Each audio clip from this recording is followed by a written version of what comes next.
Après avoir débarqué sur cette île en pleine nuit, elle a été la première personne que j'ai rencontrée. Mais après m'avoir repoussé d'un coup de pied, elle a ramassé l'épée longue posée au sol. Elle a d'abord tué mon serviteur, puis elle m'a tranché la gorge d'un seul coup d'épée. À cet instant, une lumière bleue a soudainement jailli, et je suis revenu à la vie sans la moindre explication. J'ai même commencé à croire que j'étais le fils de Dieu. Mais peu de temps après, mon serviteur est lui aussi revenu à la vie. La jeune femme nous a alors expliqué que personne ne pouvait mourir sur cette île. Après avoir appris cette nouvelle, j'ai immédiatement décidé de conquérir cette île, même si mon armée avait déjà été entièrement anéantie par la tempête. À mes yeux, il me suffisait de tuer le roi de mes propres mains, et tous les autres se soumettraient naturellement. Mais à peine avais-je pris ma position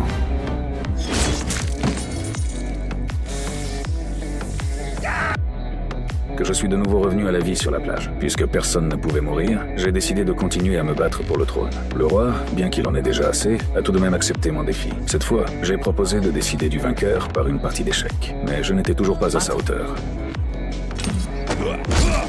Malgré cela, je n'ai cessé de le défier. Mais à chaque fois, je perdais. Après d'innombrables défaites, j'ai commencé à douter de moi-même. Mais quoi qu'il arrive, je refusais d'admettre que j'étais un perdant. J'ai alors déversé toute ma colère sur mon serviteur. Je l'ai attrapé et je l'ai projeté de toutes mes forces. Je devais absolument vaincre le roi et conquérir cette île. Je me suis alors rendu au Temple des Ténèbres, à l'autre bout de l'île.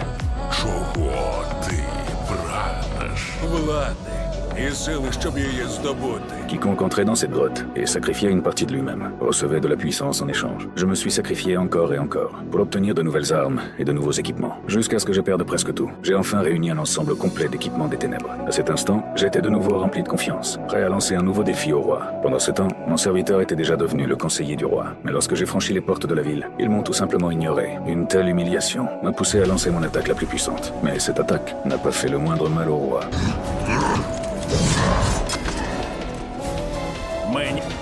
Le roi n'a eu besoin que de quelques mouvements pour arracher facilement mon armure des ténèbres. Mais à ma grande surprise, il a retiré sa propre couronne et l'a jetée négligemment au sol. J'ai alors compris que ce trône n'était qu'une aumône qu'il me faisait. Mon ancien serviteur m'a tendu la main.